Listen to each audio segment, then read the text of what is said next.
फिर बेविकदा इस रोज़ वो शाम में जल्दी सो गई थी। सोचा के बाद आँख खुली, कुछ देर पढ़ती रही। फिर रोहिल से स्काइप पे घंटा भर बातें की और इसे तुर्की का सफ़रनामा सुनाकर खूब बोर किया। और अब भूख लगी तो किचन में आई थी। डीजे ने आलू मटर बनाया था, जो सालन कम और कोई गंदला पानी ज़्यादा लग रहा था, जिसमें मटर, आलू और प्याज तैर रहे थे। वो नाक चढ़ाते हुए इस मलबूबे को गर्म करने के लिए प्लेट में डाल ही रही थी कि डीजे ने पीछे से आकर बताया कि इसने हाले और अंजुम बाजी के साथ बेविकदा जाने का प्रोग्राम बना लिया और कल सुबह 6 बजे की गोसल शटल पकड़नी है। बेविकदा, फिर बेविकदा। वो ओवन का दरवाज़ा बंद करती चौंक कर पलटी। पल भर में इसकी आंखों में नागवारी सिमट आई थी। हाले और अंजुम बाजी ने प्रोग्राम बनाकर मुझसे पूछा तो मैंने हामी भर ली। पानी की बोतल को खड़े खड़े मुंह से लगाते हुए डीजे ने शाने उठाई। और यकीनन मेरी तरफ से भी भर ली होगी। बिल्कुल, मैं कोई नहीं जा रही बेविकदा। मेरी तरफ से अंजुम बाजी को इनकार कर दो। वो पलट कर चीज़ें उठा-पटक करने लगी। अंदाज में वाज़ेह झुंझलाहट थी। क्यों, इतना तो खूबसूरत जज़ीरा है। मुझे नहीं जाना इधर, बस कह दिया ना।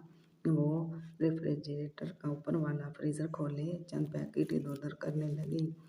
बालों का ढीला जोड़ा इसकी गर्दन के पुष्ट पे झूल रहा था। मगर क्यों, वो अब्दुर्रहमान पाशा का जज़ीरा है और मैं इस आदमी की शक्ल भी नहीं देखना चाहती। इसने रोटियों का पैकेट निकालकर फ्रीज़र का दरवाज़ा ज़ोर से बंद किया। पैकेट मेज़ पे रखा। जमी हुई 2 रोटियां निकाली और प्लेट में रखी। इन मैदे की बनी तुर्क रोटियों का नाम इन्हें मालूम नहीं था। बस दिया स्टोर पे वो फ्रीज़र में नज़र आई थी और इतनी समझ तो इन्हें थी कि इन्हें माइक्रोवेव में गर्म करके खाते हैं। तब से वो यही रोटियां खा रही थी। डीजे इसके रोटी ओवन में रखने तक सख्ते के से बाहर आ चुकी थी। अब्दुर्रहमान पाशा, वो जिसका जिक्र हमारी होस्ट आंटी ने किया था। हाँ, वही क्रिमिनल स्मगलर। मगर इसका क्या जिक्र। हाले ने कहा था कि हाले को छोड़ो, मैं सब बताती हूँ। पहले केचप लाओ, फिर अंजुम बाजी को कॉल करके प्रोग्राम कैंसिल करो। खाना खाकर दोनों बाहर आ गईं। रात गहरी हो चुकी थी। दोनों ने ऊनी स्वेटर पहन रखे थे। वो डोबरम से बाहर ब्लॉक से निकलकर बातें करते सब्ज़ार से चलती गईं। पहले डीजे ने अंजुम बाजी को फ़ोन करके माजरत की और जब इसे लगा कि वो ज़रा नाराज़ हो गई हैं, क्योंकि इन दोनों ने ख़ासी पाकिस्तानी हरकत की थी और तुर्की में कमिटमेंट तोड़ना बहुत बुरा समझा जाता था, तो इस पाकिस्तानी हरकत को संभालने के लिए हया ने फ़ोन ले लिया और इन्हें बताया कि इसके की फूफो ने कल इसे और इसकी फ्रेंड्स को अपने घर इनवाइट किया है। सो अंजुम बाजी इसकी दावत कबूल करके इनके साथ चलें। बेविकदा फिर किसी रोज़ चले जाएंगे। ये अंजुम बाजी मान गई और अब वो दोनों चलते चलते दिया स्टोर के सामने वाले फुहारे की मंडेर पे आ बैठी। फुहारे का पानी छींटे उड़ाता हुआ नीचे गिर रहा था और इस पानी में बनते मिटते बुलबुलों को देखते हुए हया ने सारी कहानी अलिफ ताये इसको सुना डाली। डीजे कितनी देर तो चुप बैठी रही, फिर आहिस्ता आहिस्ता सोचकर कहने लगी, तो वो पिंकी मेजर अहमद था जो हमें मार्केट में मिला था। बिल्कुल, और डॉली असल ख्वाजा सरा था। शायद वो इनका पुराना मुलाजिम है और तुम उठाकर इसके घर में चली गई। मुँह उठाकर क्या, मेरा पासपोर्ट था इस पर्स में और अच्छा ही हुआ, सारी बात तो क्लियर हो गई। वो अपनी गलती मानती, ये नामुमकिन था, मगर तुमने इसे फ़ोन करके बहुत गलती की थी। तो भुगत रही हूँ ना वो गलती। इस जालिम शख्स ने ये नहीं सोचा कि जहान के पास इस रेस्टोरेंट के अलावा कुछ नहीं है और इसने इसी को ऐसे तबाह बर्बाद कर दिया। अब यकीनन वो इसकी लैंड लेडी को शायद देगा कि वो रेस्टोरेंट वापस हासिल कर ले। वो सख्त नादिम थी। तुम्हें क्या लगता है वो तुमसे वाकई मोहब्बत करता है? किसी को अजियत पहुंचाना मोहब्बत नहीं होती। कुछ देर वो यूं ही इसी बात को हर पहलू से डिस्कस करती रही। फिर डीजे ने हाथ उठाकर हतमी अंदाज में कहा, एक बात तो तय है, अब ये मामला ख़त्म हो चुका है, अब वो तुम्हारे पीछे नहीं आएगा। हूँ, वो सारी लाकर उठ गई। रात बहुत बीत चुकी थी, अब इनको वापस जाना था। सब्ज़ार पे चलते डोरम ब्लॉक की तरफ बढ़ते हुए वो सोच रही थी कि अपने मसले किसी को बताने से वो हल नहीं होते। दिल का बोझ किसी के सामने हल्का करते करते बाज़ दफ़ा हम अपनी ज़ात को ही दूसरे के सामने हल्का कर देते हैं। परेशानियाँ बताने से कम हो सकती हैं, तब नहीं, जैसे इसकी परेशानी अभी तक इसके साथ थी। क्लासरूम की खिड़कियों से सूरज की रोशनी छनकर अंदर आ रही थी। सुबह की नम हवा बार बार शीशों से टकराकर पलट जाती। जियो इंफॉर्मेशन सिस्टम के प्रोफेसर अपने मखसूस अंदाज में लेक्चर ले रहे थे। इसके साथ बैठी डीजे बज़ाहिर बहुत तवज्जो से लेक्चर सुनती, रजिस्टर पे लिख रही थी। वो हर चंद लफ्ज़ लिखकर सर उठाकर प्रोफेसर को देखती, ज़रा गौर से इनके अगले अल्फाज सुनती और फिर समझकर सर हिलाती, दोबारा लिखने लग जाती। हया ने एक निगाह इसके रजिस्टर पे डाली, वहाँ इसका चलता कलम लिख रहा था, तुम लोगों का स्प्रिंग ब्रेक का क्या प्रोग्राम है, किधर जाओगे और कौन कौन तुम्हारे साथ जा रहा है। आखिरी लफ्ज़ लिखकर इसने गर्दन सीधी करके पूरे एतमाद से प्रोफेसर को देखते हुए रजिस्टर दाएं जानिब बैठे मुकसिम को पास कर दिया। ये इनकी और फ़लस्तीनियों की वाहिद मुश्तरका क्लास थी। मकसम ने एक निगाह खुले रजिस्टर पर डाली और फिर सर झुकाकर कुछ नहीं लिखने लगा। जब रजिस्टर वापस मिला तो इस पर अंग्रेज़ी में लिखा था, हम टर्की के टूर पे जा रहे हैं, 7 दिन में 7 शहर, हम पाँचों और टाली, और तुम लोगों का क्या प्रोग्राम है। उफ, फिर ये टाली, डीजे कोफ्त से जवाब लिखने लगी, हम भी 7 दिनों में 7 शहर घूमने का सोच रहे हैं।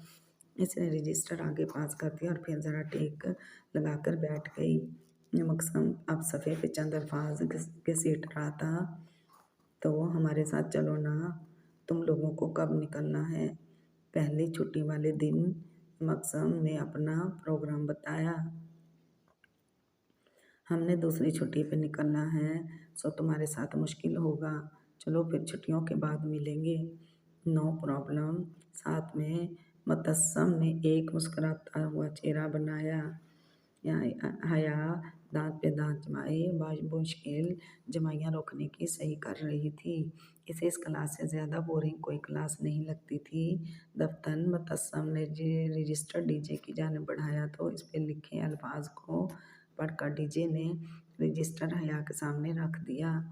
हया ने ज़रा सी गर्दन झुकाकर देखा, ऊपर से अंग्रेज़ी में लिखा था, ट्रांसलेट इन उर्दू प्लीज़। इसके नीचे अरबी इबारत लिखी थी, कैफ हालक। हया ने कलम उंगलियों के दरमियान पकड़ा और उर्दू हिज्जों में लिखा, आपका क्या हाल है, और रजिस्टर वापस कर दिया। मुतस्सम और हुसैन की आजकल डीजे से उर्दू अल्फाज सीखने का शौक चढ़ा हुआ था। इस क्लास में वो यूँ सारा वक्त अरबी अल्फाज लिख लिख कर इनको देते थे। चंद लम्हों बाद इसने फिर सफ़ा हया के सामने किया। अब इसके ऊपर लिखा था, हाली बखैर। हया ने जैसे चिढ़कर नीचे लिखा, मैं बिल्कुल ठीक ठाक हूँ, आपकी खैरियत ठीक चाहती हूँ। इतना लंबा क्यों लिखा। डीजे ने हैरत से सरगोशी की, अगर छोटा लिख दी तो ये फ़ौरन ही इसे सीखकर मुझसे आज ही की तारीख में पूरी फ़िरोज़ुलग़ात लिखवाता।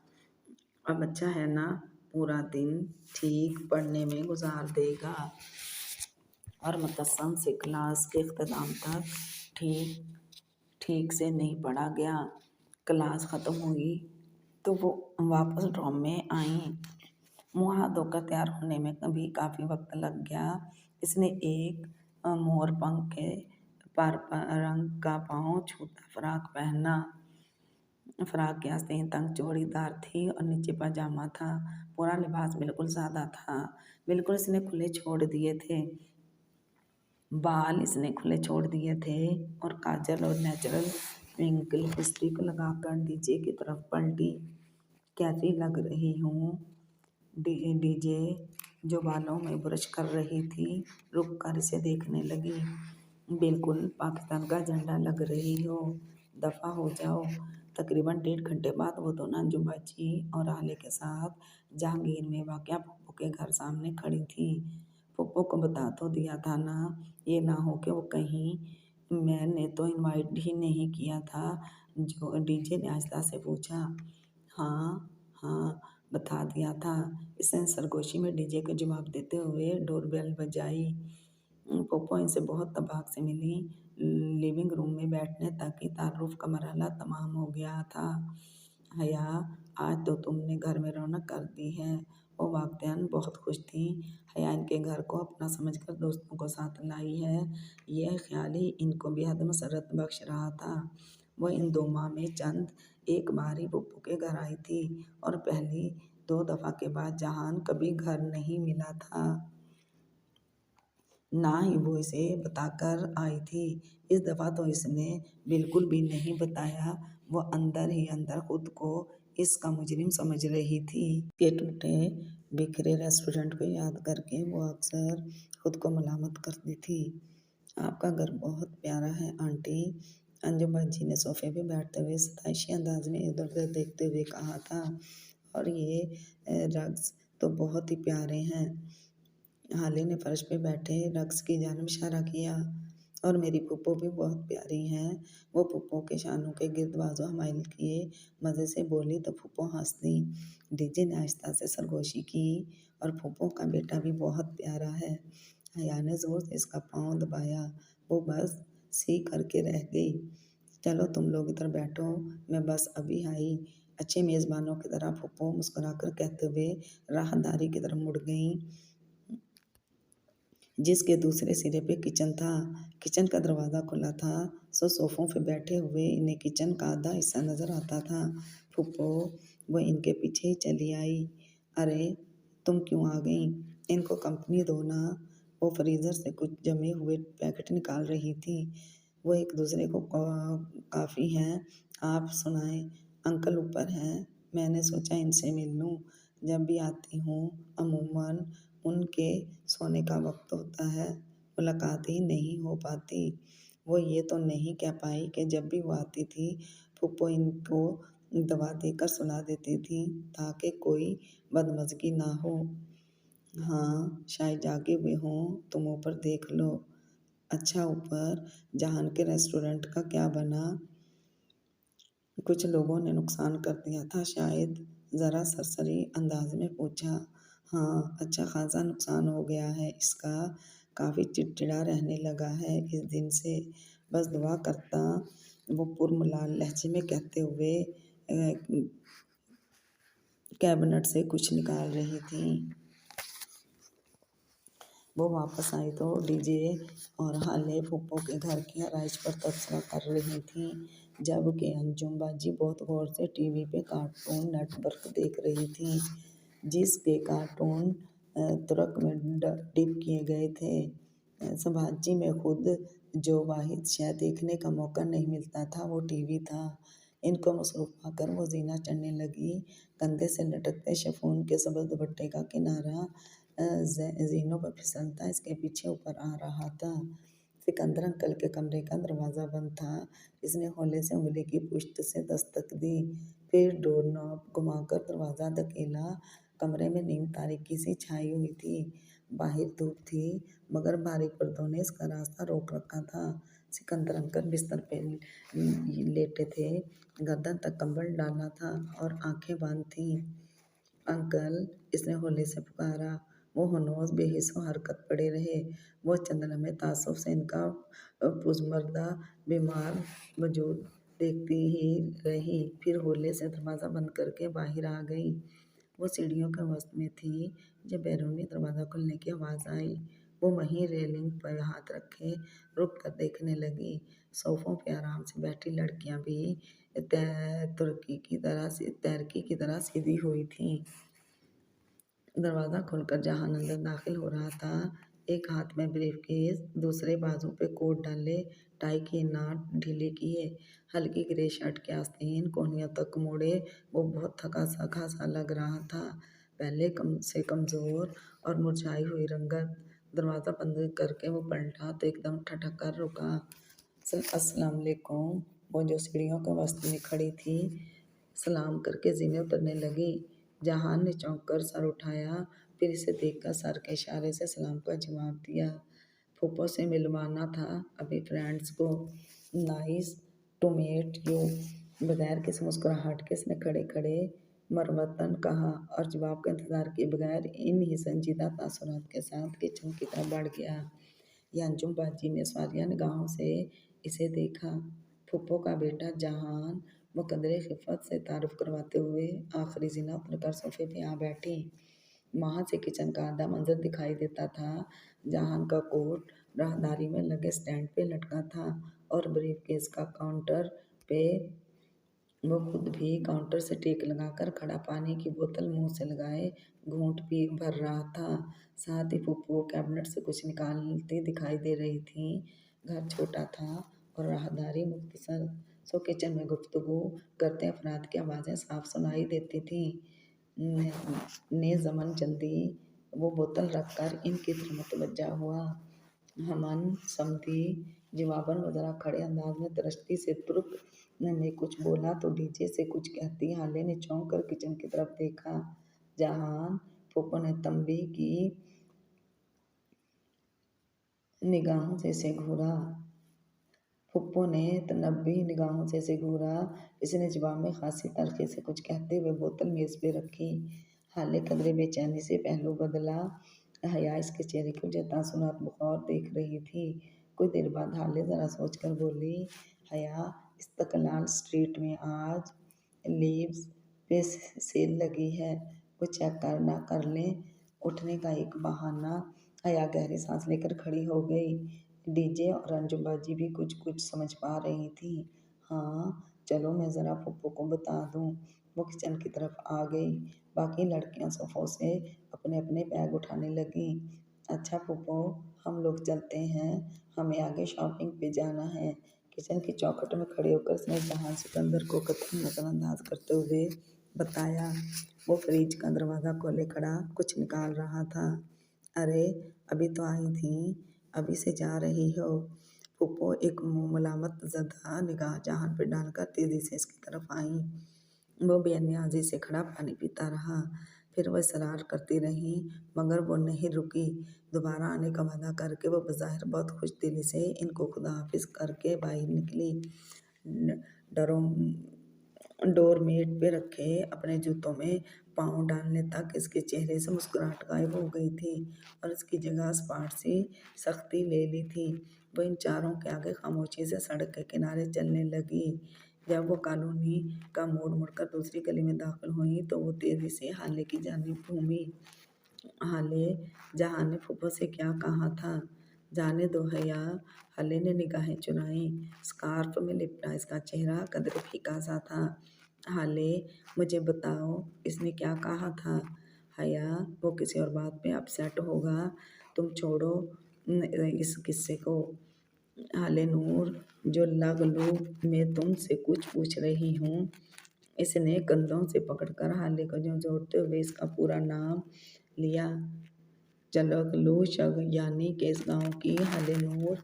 अच्छा ठीक है फिर सुनो।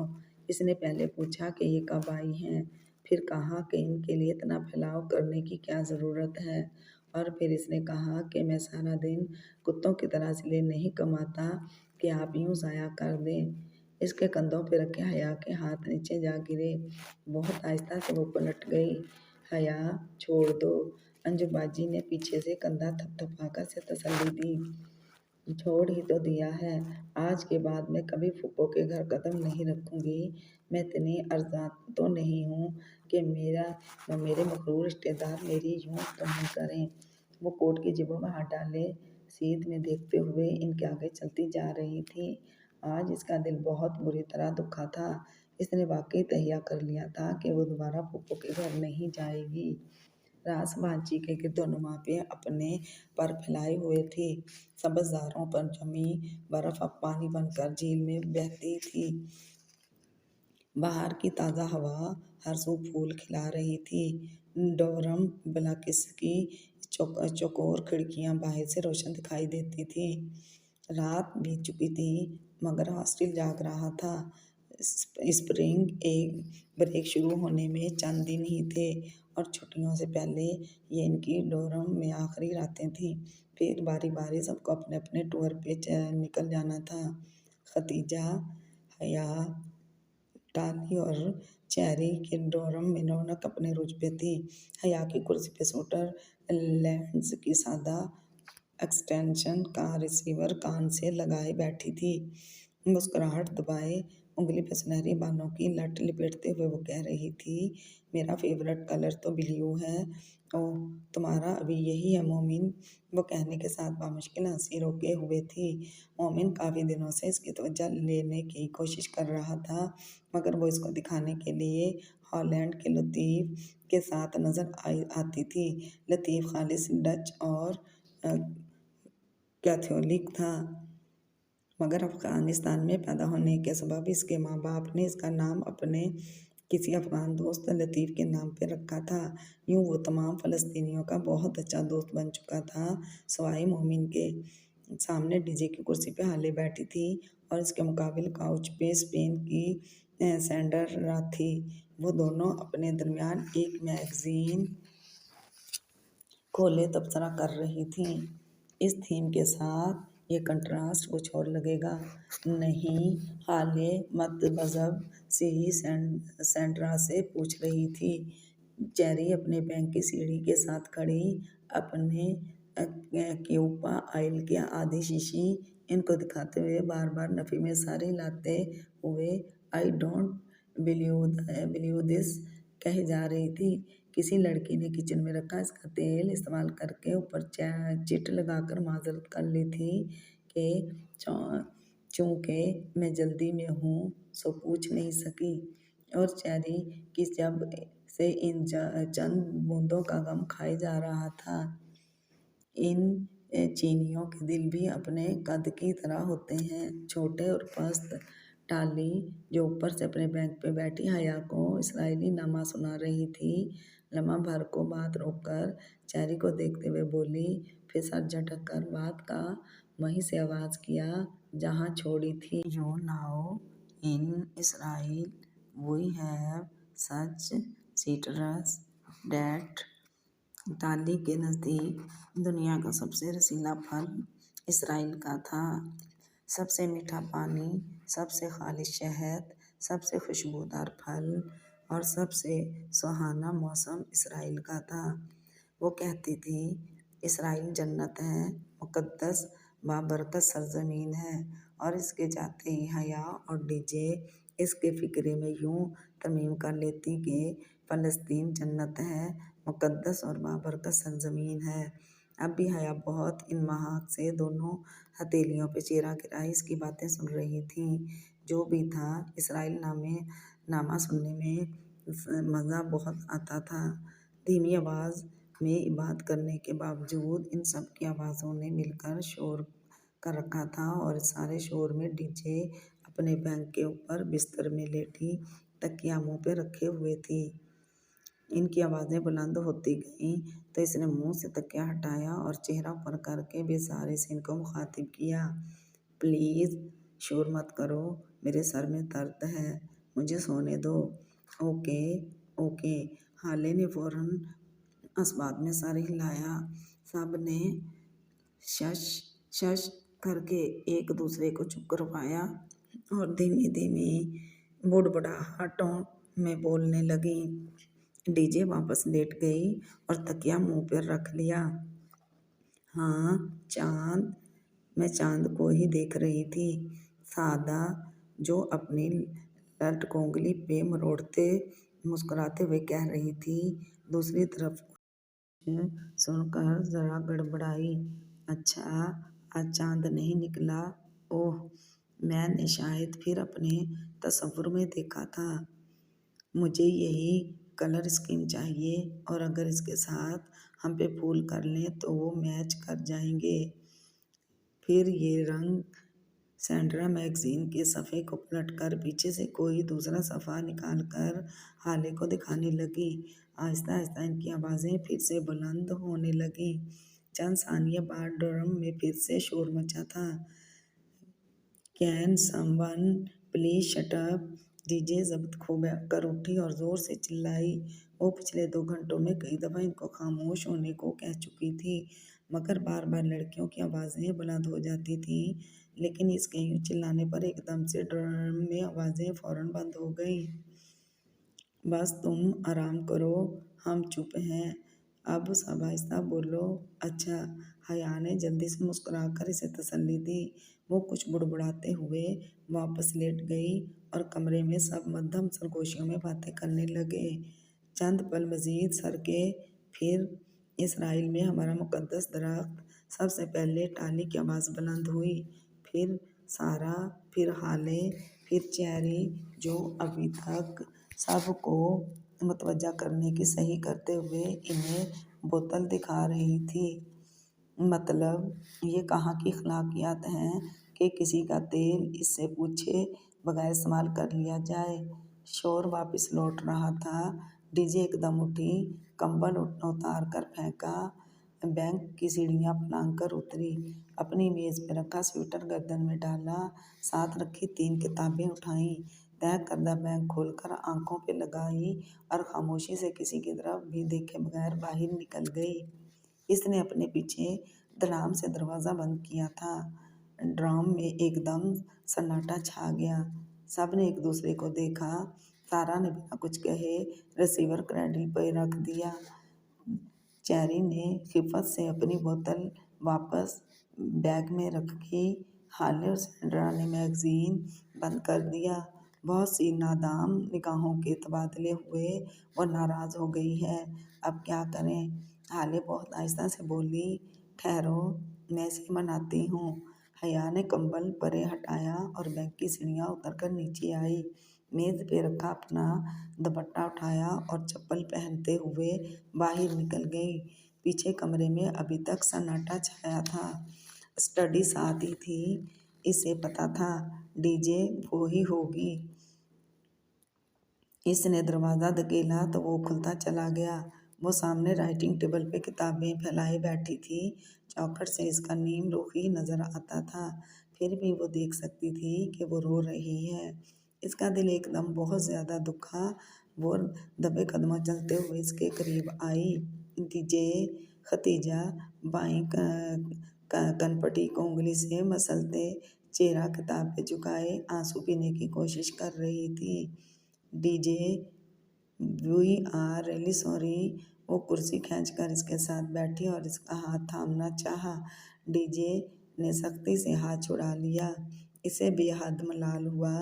सॉरी यार, हमने तुम्हारा ख्याल नहीं किया, तुम्हारी तबीयत तो ठीक है, वो जवाब दिए बिना यूं ही कनपटी को उंगली से मसलती किताब पे सर झुकाए बैठी रही। सर में दर्द है? इसने होले से पूछा। डीजे ने इस बात में सर हिला दिया। टैबलेट ली है कोई?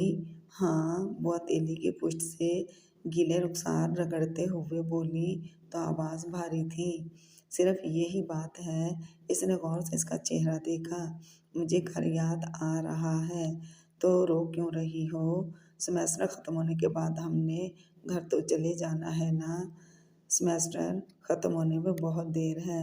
इसने चेहरा उठाकर बेचारगी से इसे देखते हुए कहा। ऐनक के पीछे इसकी आंखें आंसुओं से भरी थीं। देर कहाँ, फरवरी में हम इधर आए थे, मार्च गुजर गया, अप्रैल गुजर रहा है, मई आने वाला है, जून में एग्ज़ाम होंगे और जुलाई में हम पाकिस्तान होंगे। 5 माह तो ख़त्म भी हो गए। डीजे भीगी आंखों से मुस्कुरा दी। क्या ज़िंदगी इतनी जल्दी गुजर जाती है? से भी जल्दी गुजर जाती है, हमें पता भी नहीं चलता और हमारा वक्त ख़त्म हो जाता है। इख्तिताम, दी एंड, खलास।